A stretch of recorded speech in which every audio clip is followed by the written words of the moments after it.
আসসালামু আলাইকুম। আলিগড় থেকে আমি জুম্মা। আজকে একটা বই নিয়ে কথা বলবো। এটা হচ্ছে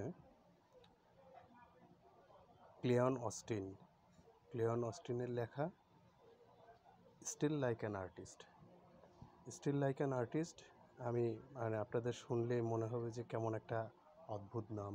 আমি কি কোনো আম ভুল কিছু পড়ছি কিনা? না, আমি ঠিকই পড়ছি এবং আপনারাও ঠিক শুনছেন।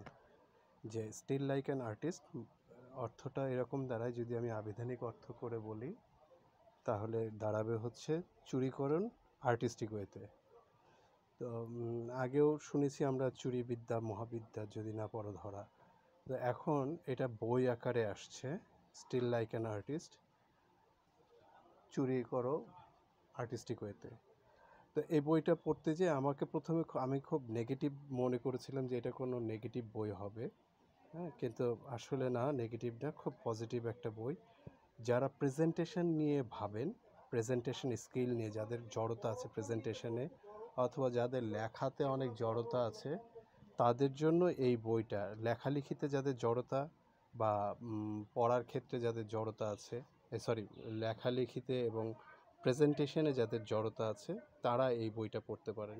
এইখানে খুব ইম্পর্ট্যান্ট একটা আছে, 10 things nobody told you about being creative.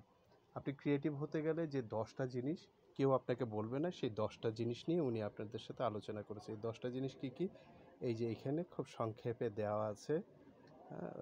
মানে এই বইয়ের কন্টেন্টও বলতে পারেন, এইটা বইয়ের পিছনেই দেওয়া আছে ছবিটা, ছবি আকারে। এই যে টেন, যেই 10টা জিনিস আপনাকে কেউ বলবে না, শেখাবে না, সেটা উনি শেখানোর চেষ্টা করেছে এবং উনি আলোচনায় আনার চেষ্টা করেছে। আমার এই বইয়ের যেই জিনিসটা সবচেয়ে ভালো লেগেছে সেইটা আমি আপনাদের সাথে একটু শেয়ার করি। এই বইটার নামটা খুব ভালো লেগেছে, প্রচ্ছদটাও দারুণ। হ্যাঁ, তেমন কোনো বাহাদুরির কিছু, মানে আহামরি কিছু না, কিন্তু এই বইটার সবচেয়ে ইন্টারেস্টিং জিনিস হচ্ছে এই জায়গাটা, নাথিং ইজ অরিজিনাল।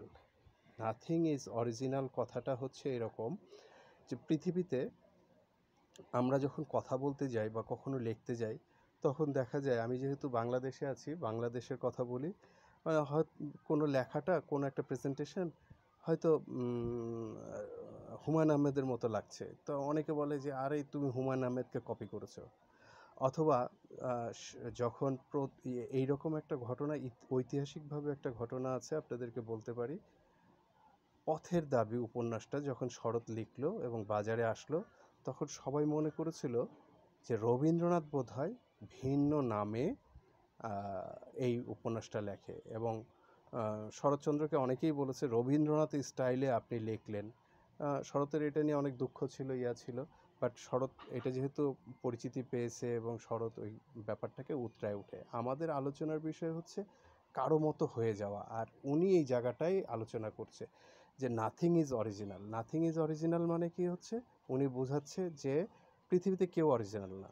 শরৎ যে স্টাইলটা ফলো করেছে, সবাই শরৎকে বলল রবীন্দ্রনাথের মতো হয়েছে, আমার যে লেখাটা হুমায়ুন আহমেদের মতো হয়ে গেছে, বা আমার হাত নাড়ানোটা যদি অন্য কারো মতো আপনার মতো হয়ে যায়, বা আপনার হাত নাড়াটা যদি কোনো মহান ব্যক্তির সাথে মিলে যায়, তার ধারণা করা উচিত না যে এটা তার স্টাইল কপি করেছে। হ্যাঁ, বরং আপনি এইটা আপনি ধরে নেবেন যে উনিও কারো স্টাইল কপি করতে যেয়ে এরকম হয়ে গেছে। হ্যাঁ, উনিও কারো স্টাইল কপি করতে যেয়ে এই জিনিসটা হয়ে গেছে। তো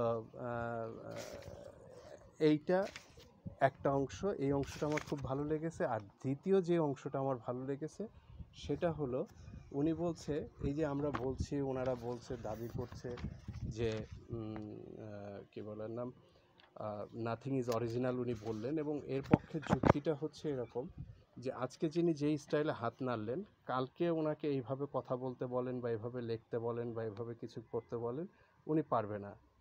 আর এইটার প্রমাণ হচ্ছে, উনি বলছে আসেন আমরা 100টা স্টার আঁকি, দেখেন প্রতিটা স্টারের সাথে কোনো স্টার মিলবে না।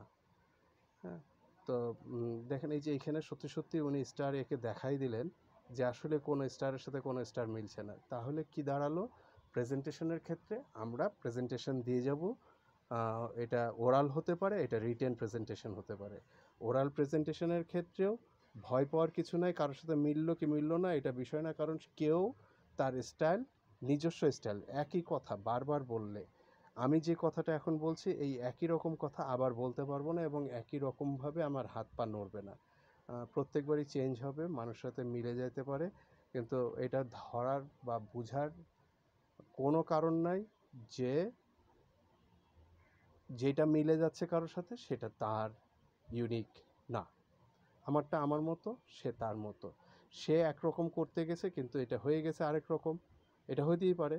আমি একরকম করতে গেছি, আপনি বিশ্বাস করেন, আপনি যদি ট্রাম্পের মতো করতে যান ট্রাম্পের মতো হবে না, আপনি যদি পুতিনের মতো করতে যান পুতিনের মতো হবে না, আপনি যদি অধ্যাপক আবদুল্লাহ আবু সাইদ স্যারের মতো অত সুন্দরভাবে কথা বলতে যান নাও হতে পারে, হুমায়ুন আহমেদের মতো লিখতে চান হুবহু নাও মিলতে পারে, কাছাকাছি হবে।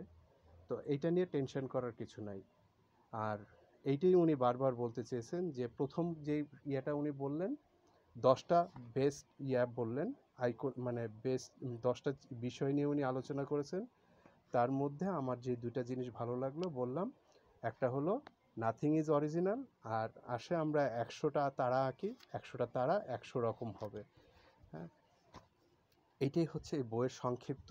আর ব্যবসা সংক্রান্ত যে জিনিসটা আমি আপনাদেরকে বলতে চাই, ওনার লেখা 3টা বই আমাদের কাছে আছে, ওনার লেখা আসলে 4টা বই। হ্যাঁ, আমাদের কাছে 3টা বই আছে, steal like an artist, keep going, দ্বিতীয় বই কিপ গোয়িং, আর তৃতীয় বইটা হচ্ছে show your work, show your work, steal like an artist, keep going.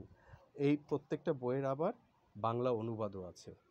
হ্যাঁ, প্রত্যেকটা বইয়ের বাংলা অনুবাদ আছে। আজকে এই মুহূর্তে আমাদের কাছে বোধহয় কিপ গোয়িং বইটার বাংলা অনুবাদ আমি আজকে আমার সামনে হাতে নেই, আমাদের স্টকে আছে, আমাদের হাতে চলে আসবে। আপনারা যখন সার্চ দিবেন বা আমাদের দোকানে আসলে আপনারা এই বইগুলো 3টা বই পাবেন। ধন্যবাদ সবাইকে। এই বইটা পড়েন, আপনাদের প্রেজেন্টেশন নিয়ে যদি কোনো জড়তা থাকে সেই জড়তাগুলো চলে যাবে আমার বিশ্বাস। আসসালামু আলাইকুম।